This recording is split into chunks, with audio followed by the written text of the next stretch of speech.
Hello, everyone, and welcome to another segment on the Urban Wine Club. Today, we have a very, very cool segment, an educational segment that, the resident master Foti, my co-host and partner, is going to school us on something really cool. So thanks for joining us, but I'm going to turn it right over to Foti so he could get right into it. What's up, Foti? Ari, how's it going, my brother? Thank you so much for that great intro as always. You make me feel extra special when you do the intros. All tingly inside? Tingly, yes. And speaking of tingly, uh, this is actually one of our coolest segments because we often don't discuss this subject, but we're going to break down or we're going to give you the intro to Greek spirits. Oh, very cool. Very cool. Because we have some really cool Greek spirits, and I know nothing about them. I don't know what they are. I don't know, Well, outside of drinking, I don't know. right off the bat, the national Greek spirit of Greece is Ouzo. Ouzo, right? We've all had our fair share of Ouzo, whether it was shots in the club, Greek nights. I mean, Ouzo is literally synonymous with anybody. You say Greece, there's a couple of things. If you're talking about drinking and partying, and you talk to a non-Greek about Greece, they're going to think Ouzo. If you're talking about food, they're going to think gyro.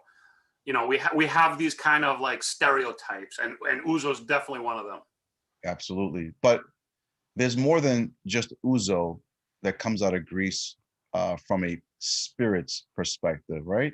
Yep. So we're going to actually go into it and discuss a little bit about Ouzo, but also there's Tsipouro, Tsikoudia, and Raki that actually are all Greek spirits that we've either heard of, probably tried, but maybe have no idea what they are. Yeah. And so let me ask you this: another spirit that a lot of people associate with Greece is metaxa. Well, yes. So metaxa is actually brandy. No, metaxa. Okay, all right. Metaxa is brandy, and brandy by definition is actually it's distilled wine. What does that mean? So brandy comes from grapes.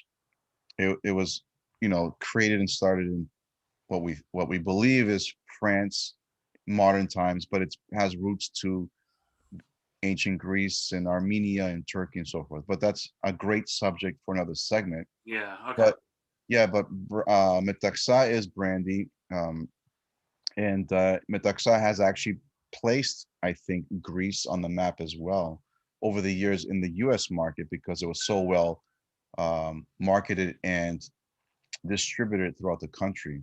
Yeah, that the marketing goes a long way. But so what the spirits we're going to talk about, Ouzo once again is very famous. Everybody knows Ouzo. So the other ones, they're I'm assuming a little lesser known. Lesser known in depending on the generations and the audience or the consumers, but as Greek Americans growing up, I'm sure we've come across a grandparent, an uncle, or your dad, someone in the family that makes homemade tsipouro to some degree, right? Well, my mom's family is named Tsikoudiakis. So there you go. We always used to joke that they invented Tsikoudia.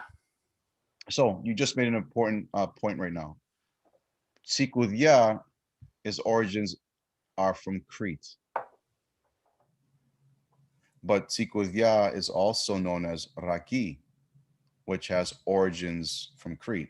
Yes. So let's kind of break down real quickly because there's Tsipouro, there's Tsikoudia, and there's Raki. So what's the difference between? Well, you'll get into it. That's right. I wanted you to ask that question. So right here, we're going to discuss what is the difference. So basically, Raki, Tsipouro, and Tsikoudia are basically the same thing.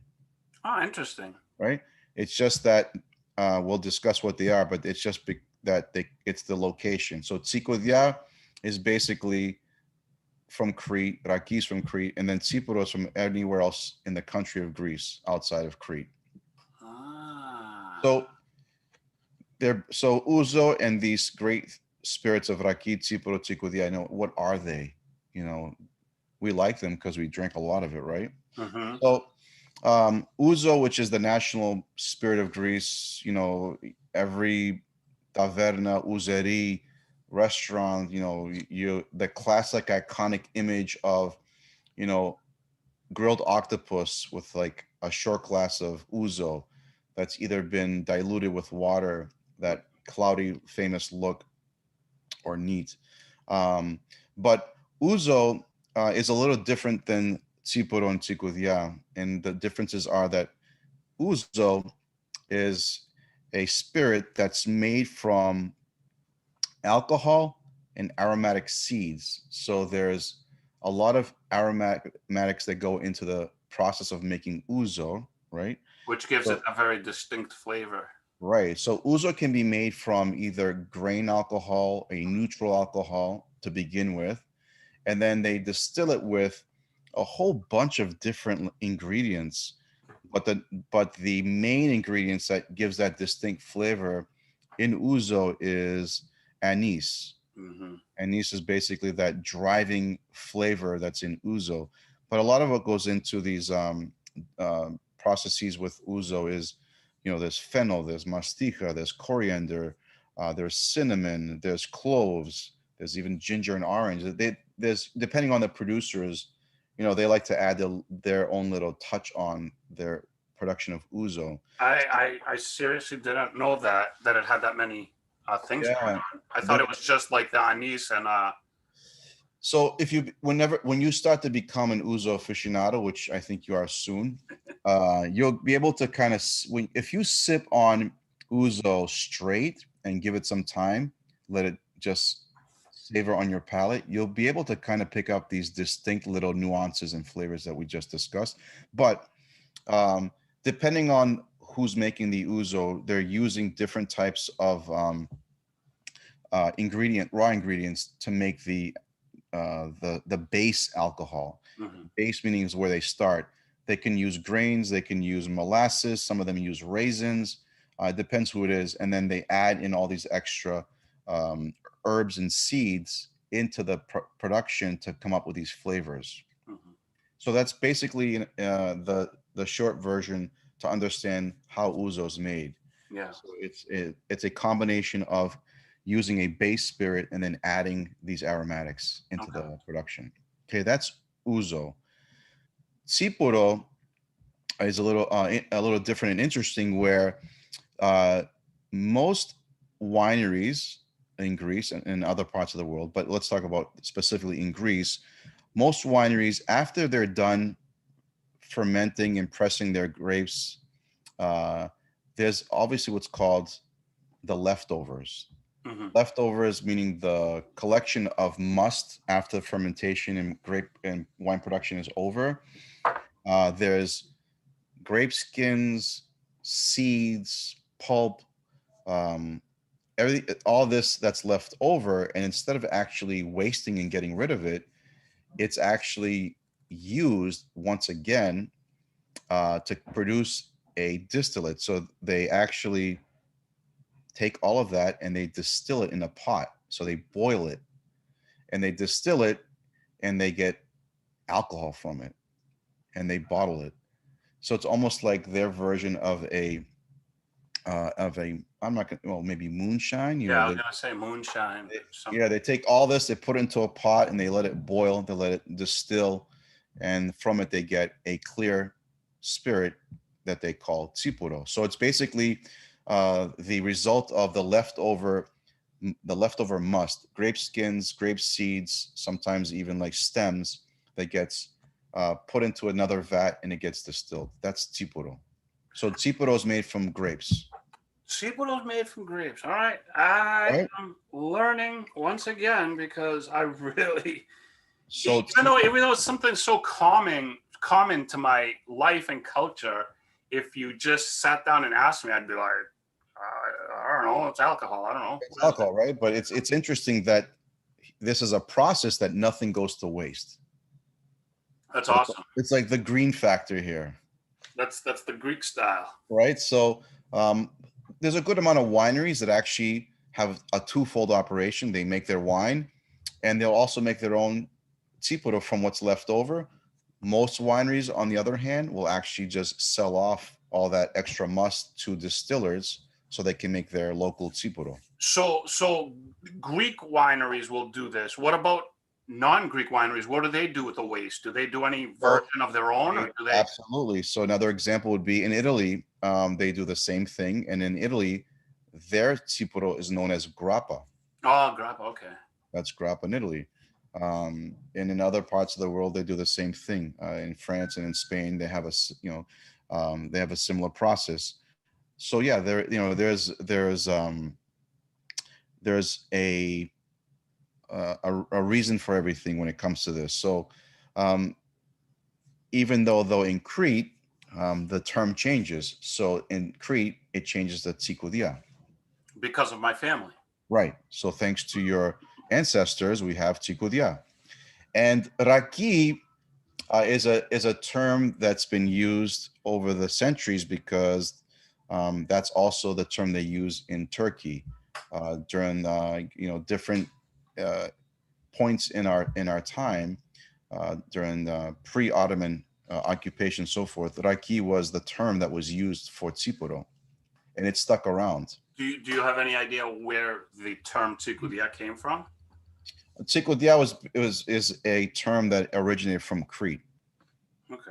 But because of occupations over the years and all this influences from Turkey and so forth, the Raki was also used. That term was also used in Crete as well. Well, it sounds like Raki is the more formal term, and then somebody, maybe it was my family, snagged it and started making it and called it Tsikoudia. We need to report on this, let me tell you.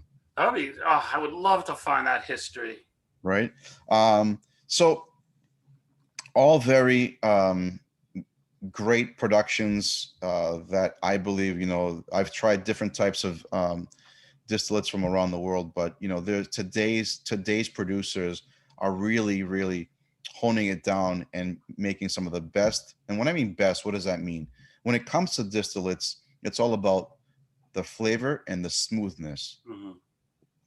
They could be pretty harsh because they're high in alcohol, but there's a lot of great smooth distillates like Tsipouro and Tsikoudia coming out of Greece today. I have a couple that are right behind me that I can just maybe let our audience know. Like, for example, there's two locations in Greece that happen to be islands that are considered the echelon of production of Ouzo. So the island of Chios, right, and the island of Lesbos is considered to be making some of the best quality Ouzos out of Greece. Interesting. So one of the most iconic brands which we have with us is from Plomari. Plomari is an area in Lesbos, and this is from Barbayani. Barbayani happens to be a very popular, recognized Ouzo brand, and we're fortunate that we have it as well in our platform. So this is their Ouzo from Plomari. That's Plomari Lesbos. And then we also have a Tsipouro from a mainland producer that also makes wine. And that also, the winery also is in our platform. But this is from the Katsaros family. And Katsaros is in Thessaly, a little bit mountainous area, but they make exceptional wine, but they also make exceptional Tsipouro. And this is their Tsipouro that was also available on our platform. Yeah. Very smooth, very tasty, and very clean finishes. They really, they really take this serious. And again, I go back to mention that prior to maybe 10, 15 years ago, most of the Tsipouro that was consumed was homemade. Yeah.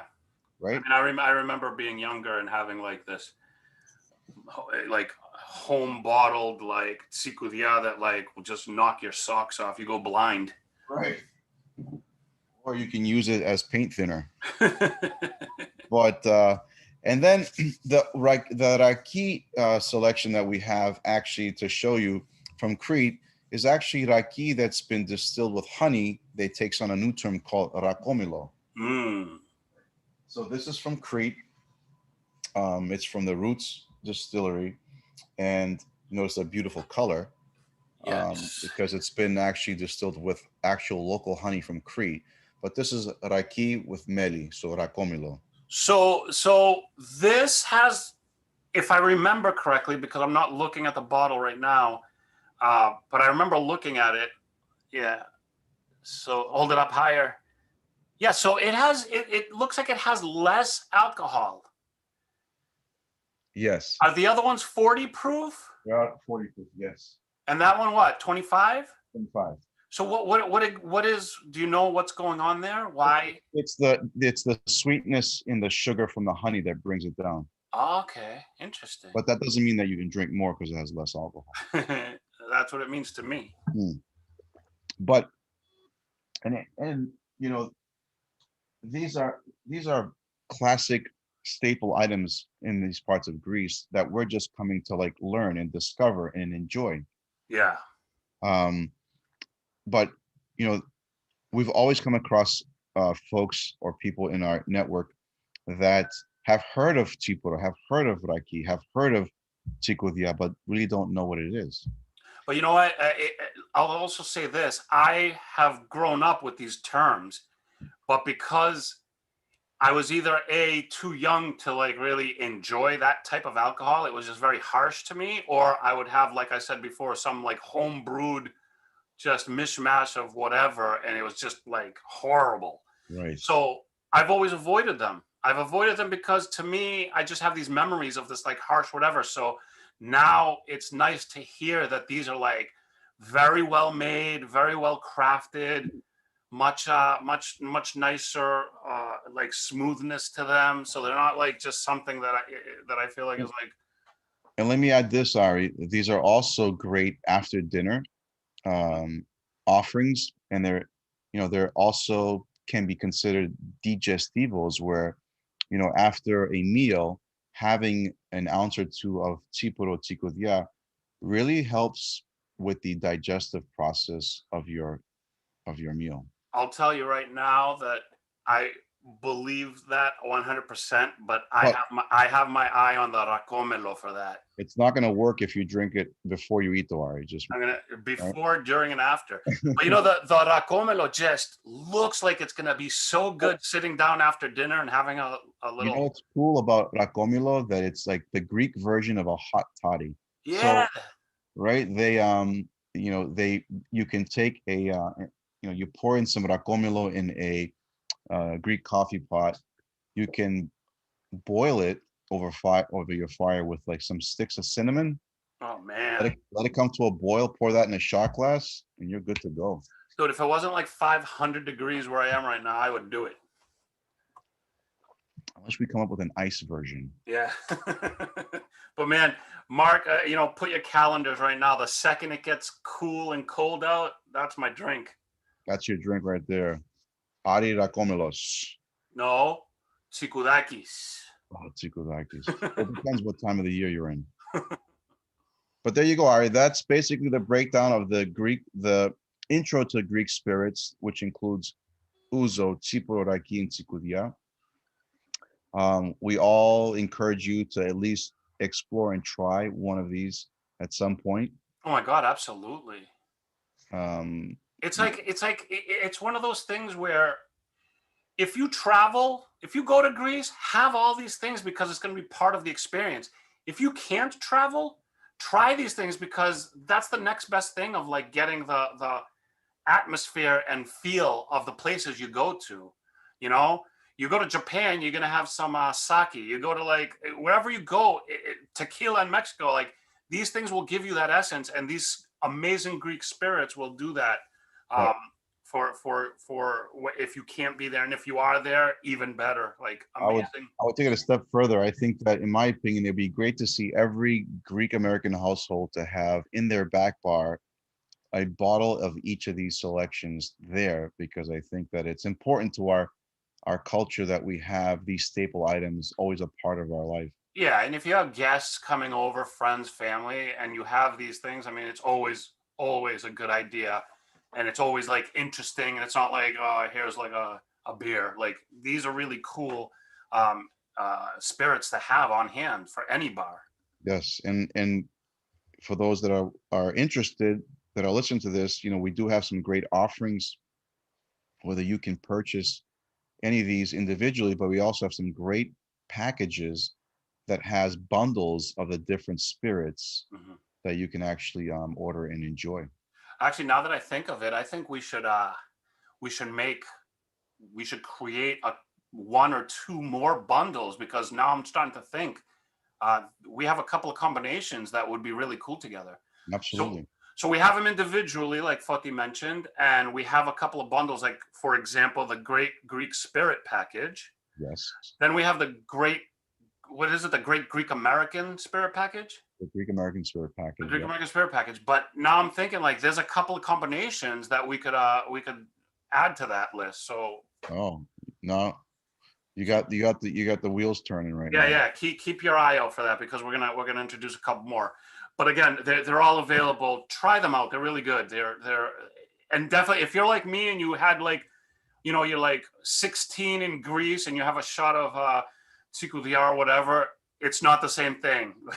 This is a lot better. You mean the results are not going to be the same?